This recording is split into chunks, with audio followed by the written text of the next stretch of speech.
হে WhatsApp guys, কি অবস্থা সবার? আশা করি ভালো আছো। তো অনেকদিন পর আবার তোমাদের সাথে দেখা। তো আমি আজকে একটা নতুন ব্লগ নিয়ে আসতেছি তোমাদের জন্য। তো এবার আমি যাচ্ছি জাফলং। তো জাফলং সবার অনেক পছন্দের জায়গা, তো এবার আমি জাফলং যাচ্ছি যেহেতু বৃষ্টি শুরু হয়ে গেছে। তো এবার জাফলং অনেক ভালো পানি থাকবো।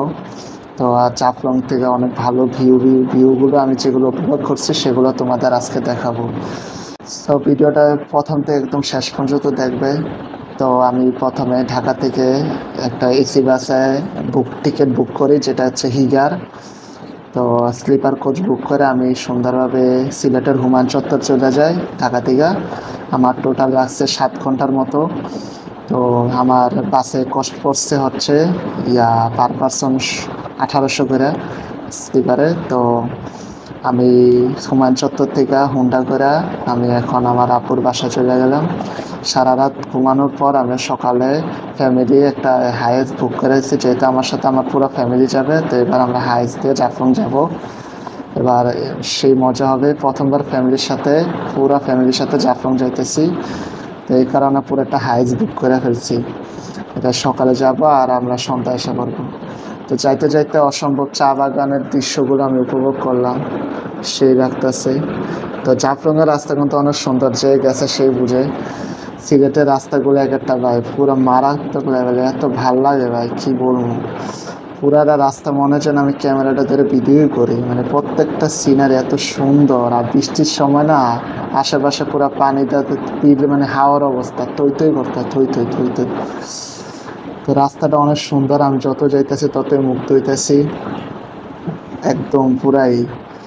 এর আগে আমি জাফলং গেছি, কিন্তু এটা আবার দ্বিতীয়বার, কিন্তু তখন বা সিনজিতে গেছি, তো মানে দেখছি, বাট এরকম ফিল পাওয়া যায় না যেটা হাইস্ট থেকে পাইতেছি। এই কারণে জাফলং গেলে অবশ্যই গাড়িতে সামনের সিটটা নেওয়ার ট্রাই করবেন আমার মতো, তাহলে ঠিকই এরকম ভিউ একটা পাবেন। দেখেন পুরা রাস্তার ভিডিও করছি, প্রত্যেকটা রাস্তা সুন্দর ছিল। তো ভিডিও করতে করতে জাফলংয়ের 0 পয়েন্ট আমি আসা পড়ি এবং গাড়ি পার্ক করে আমরা আস্তে করে এখান থেকে দেখেন পুরা জাফলংয়ের ভিউটা দেখা যাইতেছে। ওই সামনে মেঘালয় পাহাড়, আর এটা পুরাটা জাফলং। কিন্তু জাফলংয়ের অবস্থা এখন আগের মতো না, এত ময়লা ভাই, ছি। বাঙালি দ্বারা সবে সম্ভব, ময়লা করে কি অবস্থা করছে। আর দেখি নিচে যে আরো কি অবস্থা। আর মানুষ ভাই, এত মানুষ, মানে হাঁটতে পারতেছেন দেখেন, মানুষ সাইডে দিয়ে বেড়ে যাইতেছে উঠার জন্য, এত মানুষ। মানে আমরা এই টাইমে যাইতেছি, মানে সে আমাদের বিকাল হয়ে দুপুরের পরে বিকাল হয়ে যাইতেছে, মানে 3টার দিকে বাজে তখন। আর মানুষ সবাই এসে করতেছে, এত এত মানুষ আজকে আসছে, পুরো অবস্থা খারাপ। তো এখানে আমরা কিছুক্ষণ রেস্ট করি, হাঁটতে হাঁটতে অনেক ক্লান্ত হয়ে গেছি আমার। যেহেতু ফ্যামিলির সাথে আসছি, সিঙ্গেল আসলে এত দৌড়ে গেলাম, ফ্যামিলির সাথে আসলে এটা ঝামেলা, যে বারবার বিশ্রাম করে। তো ফাইনালি একদম মেইন জায়গায় এসে পড়ছে, যেখান থেকে জাফলং আর হচ্ছে সামনে ডাউকি ব্রিজ, আর ওই অপর সাইডে মেঘালয়। সে মেঘালয় পাহাড়টা যদি আমাদের হইতো, যাই হোক ইনশাল্লাহ চেষ্টা করো পরের বছরে মেঘালয় ভ্রমণ করার। আপনারা বেশি বেশি সাপোর্ট দিবেন, আমি চেষ্টা করবো মেঘালয়ের একটা ব্লগ আনার আপনাদের জন্য। তো আমি আর দেরি না করে পানিতে নেমে গেছি। ও পানি যে ঠান্ডা, পুরো মজা পাইতেছে না। আর মানুষের জায়গা ঠিক মতো পানিতে মনে শান্তি পাবো না এবার। তো মূলত এত মানুষ ছিল যে ঠিক মতো এনজয় করতে পারে না, কিন্তু এখান থেকে একটা ভিউ ভাই জোস লাগতেছে ভাই। ভিউটা দেখছেন ভাই, মারাত্মক ইনসেন লেভেল ভাই। আর পাহাড়ের উপর কুয়াশা ভাই, এমন ভিউ দেখতে হলে আপনারা অবশ্যই জাফলং আসতে হবে। আর জাফলং এ আমাদের এখানে জাফলং, তো ওদের এখানে এটা ডাউকি নদী বলে, যেটা সবথেকে ক্লিনেস্ট রিভার। কিন্তু আমাদের এখানে জাফলং একদম পুরো নোংরা, এত মানুষ। আমার তো মনে হয় যেন এখানে মানুষের মুইতা দেয়, যে অবস্থা। এত নোংরা পানি রাখছে। এবার শীতকালে তাও একটু ক্লিয়ার পানি আছে, এখন পুরো নোংরা, নিচে কিছুই দেখা যায় না। তো আমরা তখন আমার গোসল করা শেষ, কিন্তু গোসল করা শেষ করে যখন কাপড় চেঞ্জ করছে, এরপর দিয়ে বৃষ্টি পরে হ্যাঁ এসে আমরা আবার আশ্রয় নিলাম গাছের নিচে। সবাই আমার গাছের নিচে আশ্রয় নিয়ে রাখছে। তো গাছের উপকার এটা আজকে আবার সবাই বুঝতে পারলো। তো বৃষ্টিটা থামার অপেক্ষা করতেছি। তো বৃষ্টি থামার শেষে আবার আমরা উপরে হাঁটা শুরু করলাম, এবং হাঁটতে হাঁটতে পুরো ভিউটা উপভোগ করতেছি। একদম এখান থেকে অনেক সুন্দর ভিউ পাওয়া যায়। তো হাঁটতে হাঁটতে এখানে একটা ফাঁকা জায়গা পাইলাম, যে এখানে একটা কাকা ছাতা নিয়ে দাঁড়ায় আছে পুরো স্থিতিক লুকে। তো এখান থেকে আরো সুন্দর ক্লিনভাবে ভিউটা উপভোগ করা যায়। জাফলং আসলে যে শুধু পানিতে লাগাইবে এমন না, এখানে যে পাহাড় আছে পাহাড়টা উপভোগ করা লাগবে। আর মেঘালয় পাহাড় আছে সব থেকে সুন্দরতম একটা পাহাড়,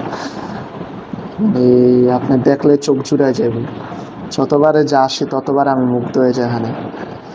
তো আস্তে আস্তে উপরে উঠতেছি মানুষের ঠেলাঠেলি পার কইরা।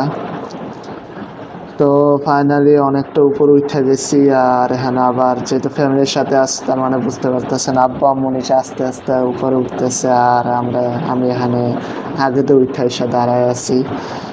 তো এটা একটা সমস্যা ফ্যামিলির সাথে আসলে, কিন্তু ফ্যামিলির সাথে আসলে আবার মজাও হয়। তো চলে যাচ্ছি সিঁড়ি বেয়ে উপরের দিকে আস্তে আস্তে। আমার বড় বোন ঠিক মতো হাঁটতেও পারতেছে না, এত অবস্থা। আমরা একটু সাইড দিয়ে উপরে উঠতেছি, কারণ সিঁড়িতে উঠার মতো অবস্থা নেই, এত মানুষ। তাই সাইড দিয়ে উঠতেছি, তাড়াতাড়ি যাইতে বুঝে।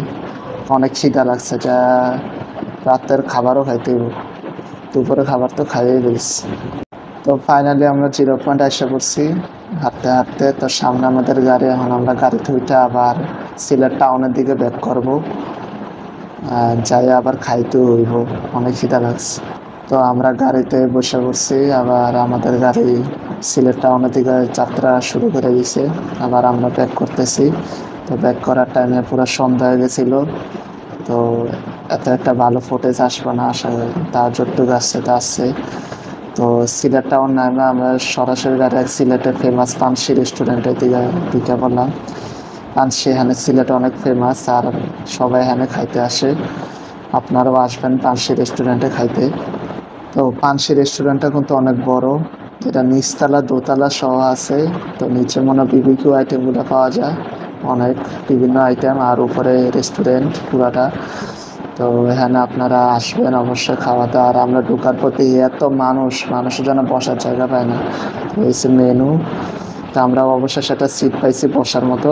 পরে আরামসে খাওয়া দাওয়া করলাম। তো খাওয়া দাওয়া শেষে একটা রিক্সা নিয়ে আবার বাসার দিকে চলে যেতেছি। তো আমার ভিডিওটা অবশ্যই আপনাদের হয়তো ভালো লাগলে লাইক এবং সাবস্ক্রাইব করে দিবেন। তো এরকম আরও ট্রাভেল ব্লগ পাইতে হলে বেশি বেশি আমাকে সাপোর্ট করবেন এবং ফলো দিয়ে পাশে থাকবেন। তো আজকের ভিডিওটা এইটুকুই, আশা করি সবাই ভালো থাকবেন। Be happy, safe journey, tata.